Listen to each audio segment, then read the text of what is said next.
Ini pernah direncanakan oleh suami istri di masa lalu, dituliskan di dalam kitab yang sangat populer. Persoalannya, begitu ibunya mengandung, istrinya mengandung, lahir anaknya usia 2 tahun, maaf, mereka punya rencana, anak ini insya Allah kita akan didik jadi lebih baik, keluarga kita lebih baik, anak ini akan jadi ulama. Qadarullah usia 2 tahun ayahnya meninggal. Ini kisah nyata. Ibunya ingat, saya tetap pertahankan untuk berubah jadi lebih baik, walaupun ayah tidak ada, saya single parent, saya rawat anak ini sebaik-baik. Usia 4 tahun anak ini, maaf ya, terkena penyakit buta permanen. Hijrah tidak akan sepi dengan ujian. Suami meninggal, single parent, anaknya kemudian buta permanen. Apa yang dilakukan oleh ibunya? Ibunya tetap berpedoman, Allah pasti akan berikan yang terbaik.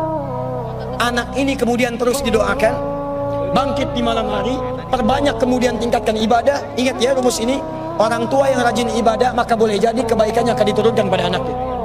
Ibunya yang berdoa, anaknya yang mendapatkan bagiannya. Matanya buta tapi diganti oleh Allah dengan ingatan yang luar biasa. Kalau Anda bacakan satu kalimat, satu baris ini, satu lembar buku dibacakan oleh Anda satu halaman, maka seketika dia akan ingat seketika tanpa diulang, dengan titik, dengan komanya. Anak ini kemudian dibawa ke sekolah Al-Quran, dimasukkan talaki ke syekh di sana. Syekh di situ kemudian membacakan pada saat itu surat Qaf, surah ke-50. Qaf dibacakan sampai akhir ayatnya. Anak ini anak yang paling kecil teman-teman, mata buta, gak bisa ngelihat. Teman-temannya berada di atasnya usianya, ada yang 6 tahun, 7 tahun, dia 4 tahun. Begitu selesai membacakan, kata syekhnya, lihat kalimatnya, man hafidha ala zahri qalbi, siapa yang hafal apa yang tadi saya bacakan, hafalan di dalam kepalanya, bukan di luar kepala. Hafal di luar kepala masih belum hafal.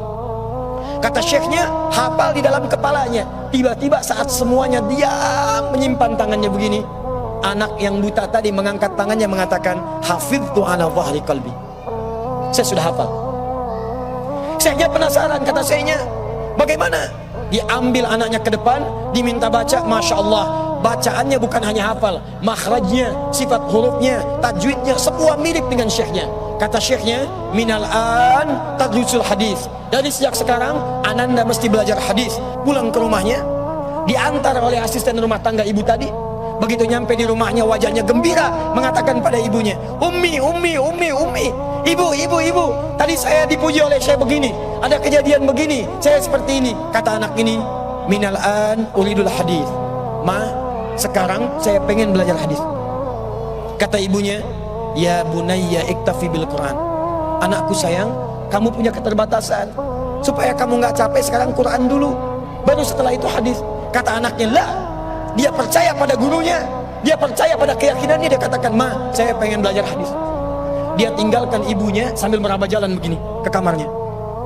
Perhatikan baik-baik, begitu ibunya melihat, ingat kemudian dengan suaminya, ingat tentang rencana mereka, ingat tentang mereka punya rencana masuk surga bersama-sama. Teman-teman, ibunya langsung masuk ke dalam kamar, dia bentangkan sajadahnya di mihrabnya, dia salat 2 rakaat, dia bermohon kepada Allah.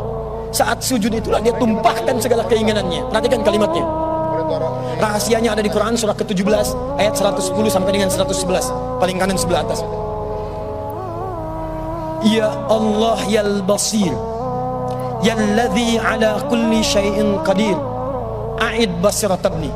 Saya mau akhiri, ketika tumpah air matanya dia katakan, ya Allah yang maha melihat, mohon kembalikan penglihatan anak saya. Yal basir, yalladzi ala kulli syai'in qadir, a'id basiratabni. Begitu mengatakan kalimat itu, capek ketiduran. Kemudian pada saat itulah anaknya sedang mengulang surat Qaf di kamarnya. Begitu ibunya mengatakan yal basir, anaknya sampai pada ayat ke-22, laqad kunta fi ghaflatin min hadza fakashafna 'anka ghita'aka wa basaruka al-yawma hadid. Ibunya menyebut yal basir, anaknya sampai di ayat wa basaruka al-yawma hadid. Dulu pandanganmu tertutup, sekarang kami akan buka, kamu akan melihat setelah ini dengan setajam-tajamnya. Ayat ini sebetulnya kemuliaan akhirat, tapi diturunkan mendapatkan kemuliaan dunia. Tiba-tiba setelah baca ayat ini, ibunya berdoa, bersamaan kalimatnya, tiba-tiba terbuka pandangannya. Anak ini bisa melihat kembali. Saking kagetnya dia lompat, dia kejar ibunya. Ummi, ummi, ummi, laqad ra'ait. Ma, saya bisa lihat lagi. Ma, saya bisa lihat lagi. Ibunya kaget kemudian terbangun. Dia peluk anaknya, dia katakan, nah, mungkin kamu melihat bukan dengan hatimu, kamu melihat bukan dengan matamu. Rubbama ra'aita biqalbik laisa bi'aini. Mungkin bukan matamu tapi hatimu. Kata anaknya, Ma, saya melihat dengan mata saya. Ini mama pakai baju ini, di sekitar kita ada benda-benda ini. Allahu Akbar.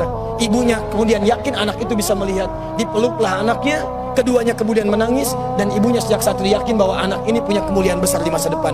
Maka disekolahkanlah kemudian tempat-tempat terbaik, belajar hadis terbaik, diingat segalanya, cepat luar biasa. Anak ini kemudian dikenal dengan luar biasa di masa depan. Nama anak ini adalah Muhammad. Bapaknya yang meninggal namanya Ismail, kakeknya namanya Ibrahim, kakek buyutnya Al-Mughirah, eyang buyutnya Al-Bardizbah, tinggal di kecamatan Ju'fah, di Kabupaten Bukhara, Provinsi Khorasan, negara Uzbekistan sekarang. Kelak di kemudian hari, dia dikenal dengan nama daerahnya Bukhara, dengan Al-Bukhari. Itulah kisah Imam Al-Bukhari.